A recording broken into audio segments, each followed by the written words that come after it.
Je remercie les organisateurs d'avoir invité la Ligue panafricaine Umoja que je représente ici pour discuter avec les uns et les autres. Et je remercie nos deux premiers conférenciers. Ça a été d'un très bon niveau et j'ai beaucoup apprécié. J'espère qu'on aura beaucoup de questions. En fait, le but de cet échange, c'est surtout de votre part de nous poser des questions.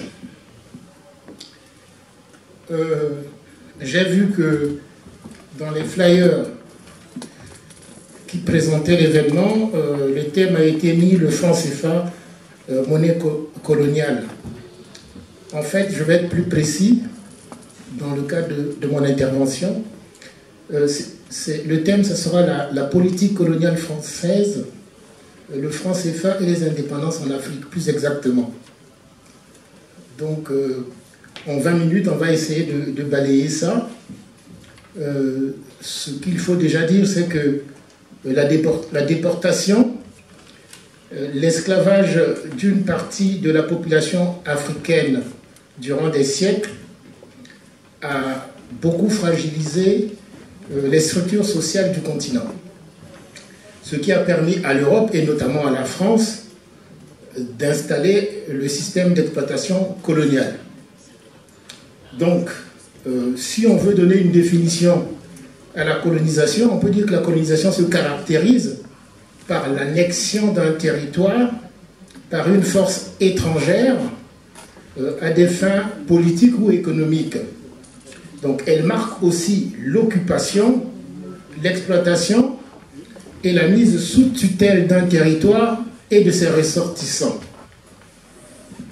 Alors, posons-nous la question de savoir pourquoi la France a-t-elle développé une politique d'expansion coloniale. Alors, il faut savoir que l'exacerbation du nationalisme en Europe entre la fin du XVIIIe et au XIXe siècle a poussé les puissances européennes à nourrir des ambitions expansionnistes et de conquête aux fins de développer leur commerce en contrôlant les différentes routes commerciales, principalement maritimes à l'époque, et aussi de posséder des territoires pour leurs matières premières. Aujourd'hui encore, malgré l'existence de l'Union européenne, on voit bien que les nationalismes n'ont pas totalement disparu en Europe et peuvent reconduire à des objectifs de conquête et de recolonisation. Dès le XVe siècle, le système d'exploitation assure de façon indéniable l'expansion des puissances européennes. On sait qu'en 1850, le domaine colonial français comprend, selon les continents, donc en Amérique, on a Saint-Pierre-et-Miquelon, la Guadeloupe, la Martinique et la Guyane. En Afrique, il y a les comptoirs du Sénégal, l'Algérie, les comptoirs de la Côte d'Ivoire et du Gabon, Mayotte et Nossimbe, une île au large de la côte nord-ouest de Madagascar. Dans l'océan Indien, il y a l'île de la Réunion. En Asie, il y a les 5 comptoirs hindous, Pondichéry, Chandernagore, Karika, Yanao et Mahé. Donc on voit bien que le domaine français s'étend sur les 5 continents pratiquement. Après la conférence de Berlin en 1885, la France étend son domaine sur une grande partie de l'Afrique occidentale et centrale, ce qui constitue son précaré, et jusqu'aujourd'hui, on appelle ça comme ça, c'est le précaré français.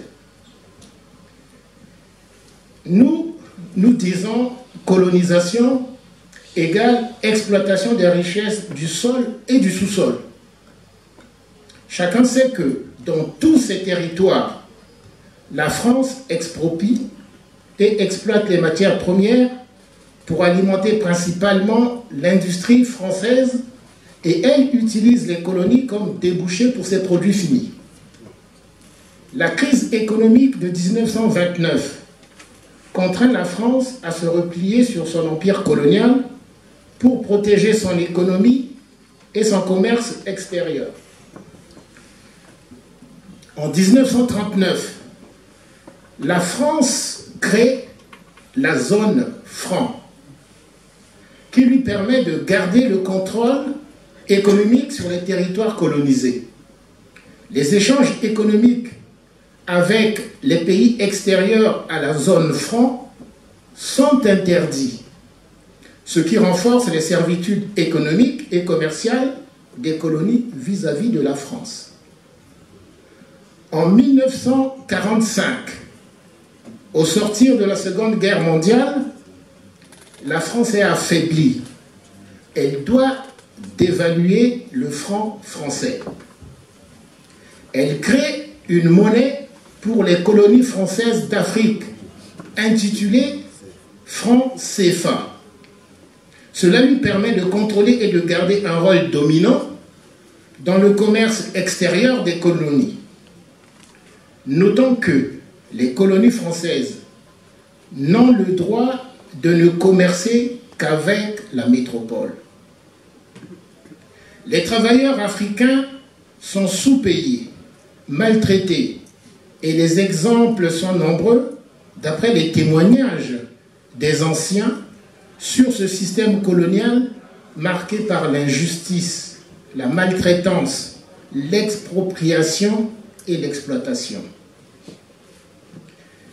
La zone franc et le franc CFA sont deux systèmes hérités de la colonisation. Ce sont les seuls systèmes économiques coloniaux qui demeurent officiellement jusqu'à nos jours, malgré la décolonisation du continent. J'ai mis décolonisation entre guillemets. Cette persistance n'est pas le fruit du hasard. Elle tient à la volonté de la France de maintenir ses intérêts sur le continent. Avec le franc CFA, la France a la même mise sur les économies africaines et, au-delà des intérêts économiques, c'est toujours la prétention à civiliser, à apporter le savoir, la culture, là où, paraît-il, qu'il n'y a pas de civilisation. Pour ce qui est du franc CFA, on change de désignation, mais la politique ne change pas. Donc, malgré les dépoussiérages successifs du sigle, l'acronyme reste inchangé. Et le franc CFA sert toujours les intérêts de la France. En 1945, il est appelé franc des colonies françaises d'Afrique, CFA. En 1958, il devient franc de la communauté française d'Afrique, en abrégé CFA. Aujourd'hui, l'appellation signifie pour les pays de l'UEMOA franc de la communauté française d'Afrique, CFA. Et pour les pays de la CEMAC, franc de la coopération financière en Afrique centrale, CFA. Donc, on change la définition, le sigle reste le même, mais la politique elle-même, elle ne change pas.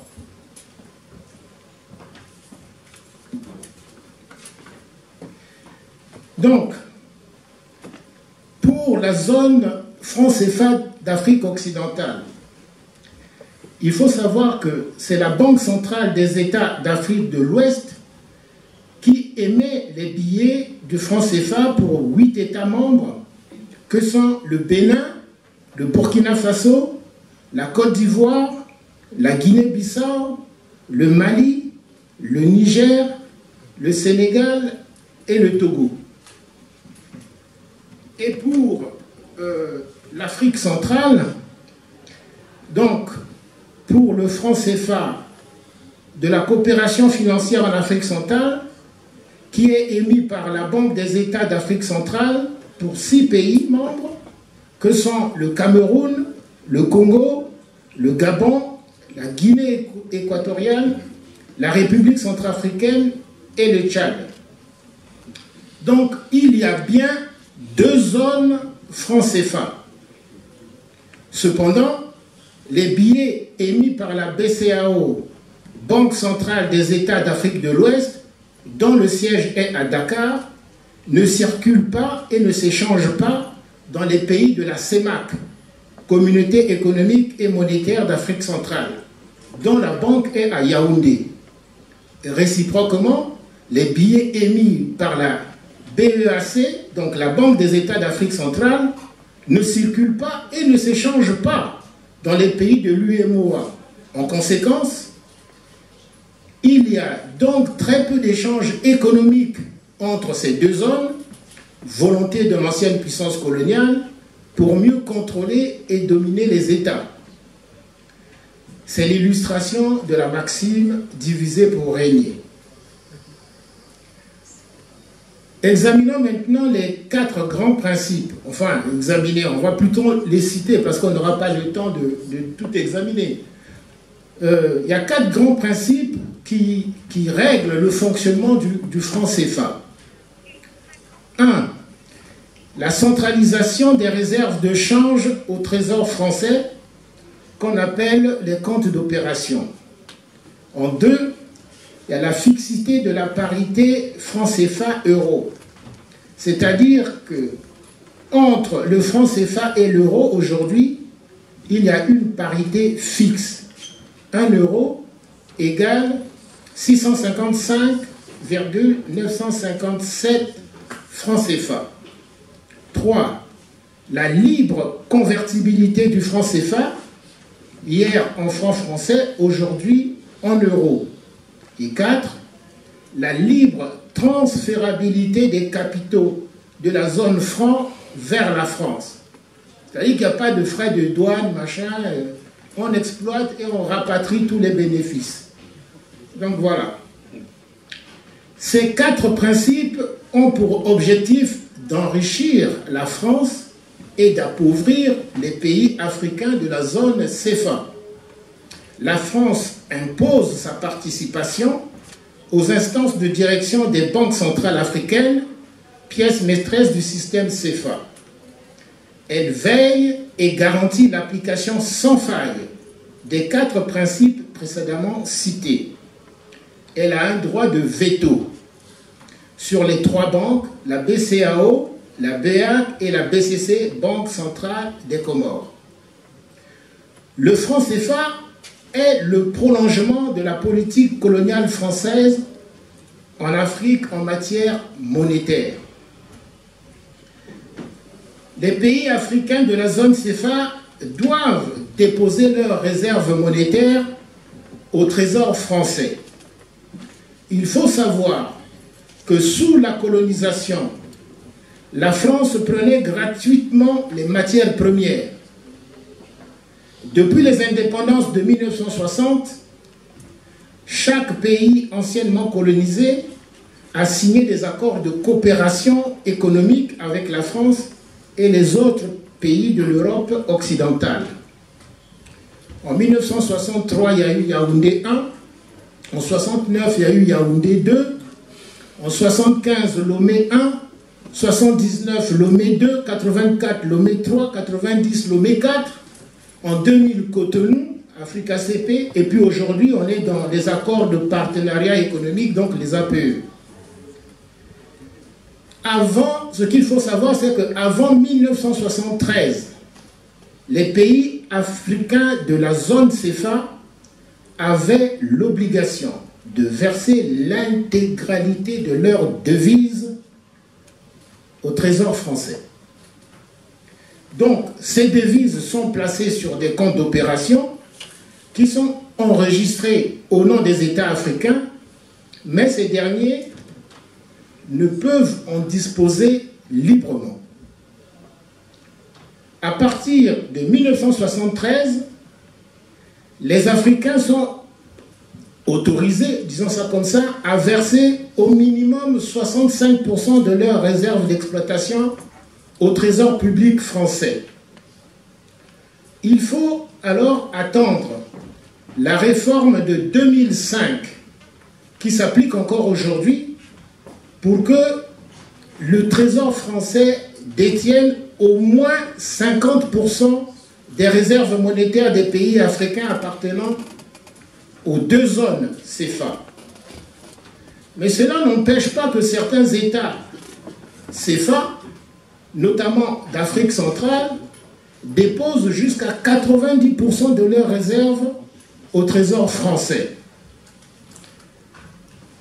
Est-ce qu'il y a des résistances africaines face à tout ça? Il faut dire que les résistances africaines se sont exprimées depuis les tentatives de pénétration du continent par les Européens, et ces résistances se poursuivent jusqu'à nos jours. Au moment de la décolonisation, presque tous les États nouvellement indépendants signent avec la France des accords de coopération économique et ils adhèrent de fait à la zone franc. En conséquence, les nouveaux États n'obtiennent pas leur indépendance monétaire. En 1960, la Guinée se retire de la zone franc. Le président Sékou Touré veut une réelle indépendance et refuse l'assujettissement monétaire. En 1962, le président malien Modibo Keïta sort son pays de la zone CFA. Il sera renversé en 1968 et meurt en captivité en 1977, empoisonné. Pierre, excuse-moi, on va être obligé de décourter, malheureusement, parce qu'on voudrait laisser un petit peu de temps pour que les personnes puissent poser des questions. D'accord. Si vous permettez, parce que je crois que c'est important quand même. Bien sûr. C'est intéressant, monsieur. Voilà. D'accord. Voilà. Merci. Il n'a pas fait les 20 minutes. Vous exprimer aussi un petit peu. Il n'a pas fait les 20 minutes. Il n'a pas fait les 20 minutes non plus. D'accord. Non, mais c'est important. Ça martèle peut-être sur la France, mais je n'ai pas le choix, c'est l'histoire. Hein, donc je ne peux pas tricher là-dessus. Alors, donc je rappelais quand même qu'il y avait des Africains qui avaient dit non au franc CFA. Donc j'ai cité le cas du président Sékou Touré. Donc en 1962, c'est le président Modibo Keïta du Mali qui sort son pays de la zone franc. Il est renversé en 68 et il meurt en 77, empoisonné. Donc le Mali revient au franc CFA en 1984. En 1963, au Togo, le président Sylvanus Olympio, héros de l'indépendance, prévoit de sortir le pays de la zone franc le 15 janvier. Il meurt assassiné le 13 janvier lors d'un coup d'État fomenté par Gnassingbé et Yadema. En 1973, c'est la Mauritanie et Madagascar qui sortent de la zone franc. Le 5 mai 2011, c'est la Côte d'Ivoire de Laurent Gbagbo qui devait sortir la monnaie ivoirienne. Le 11 avril 2011, c'est la destitution du président Laurent Gbagbo par l'armée française qui le livre aux milices de son rival Alassane Ouattara. Cependant, on peut dire aussi qu'on a assisté à des nouvelles adhésions dans la zone CFA. Il y a eu en 1985 l'entrée de la Guinée équatoriale, en 1997 l'entrée de la Guinée-Bissau. Je vais aller à ma conclusion. Donc, aujourd'hui, la lutte contre le franc CFA est principalement menée par des organisations panafricanistes et le mouvement citoyen, animé par une grande partie de la jeunesse africaine. La Ligue panafricaine Umoja est très explicite dans son programme politique. Elle dit ceci, elle réclame ici et maintenant la sortie immédiate du franc CFA pour tous les pays qui sont encore soumis et la sortie immédiate de toutes les institutions financières néocoloniales telles que le FMI et la Banque mondiale. La conclusion, c'est la France n'a jamais décolonisé les pays africains. Donc, on peut dire que le bilan politique général de la présence française en Afrique reste l'anéantissement des structures de pouvoir préexistantes et la désorganisation sociale qui contribue jusqu'à nos jours. Les indépendances octroyées, la démocratie de façade, où les pays néocolonisés restent dirigés par des agents choisis et soutenus par la France. Ce dont nous n'avons jamais douté, c'est que le franc CFA est une monnaie au service de la France-Afrique. Le projet de monnaie de la CEDEAO n'apporte en l'état aucune garantie de rupture, car le Ghana et le Nigeria ont raison de refuser de renoncer à leur souveraineté monétaire tant que les autres pays n'auront pas reconquis leur propre souveraineté en sortant de la zone CFA. Tous les pays qui souhaitent se développer doivent prioritairement avoir la maîtrise de leur monnaie. Il en va de même d'un État qui souhaite assurer son indépendance. Peut-on chercher à être indépendant sans souveraineté monétaire? Pour le militant et la militante panafricaniste, il n'y a pas de devoir plus important que de poursuivre cette lutte pour la conquête de notre liberté et de notre souveraineté. L'Occident a dit que l'Afrique est son avenir. Mais l'Afrique dont il parle est une Afrique sans les Africains. Chères sœurs, chers frères, camarades, il nous faut batailler tous les jours, de génération en génération, pour garantir un bien-être au peuple africain. Notre continent est riche, très riche. C'est pourquoi il fait l'objet de toutes les convoitises. Unissons-nous pour défendre notre Afrique. Umoja ni nguvu.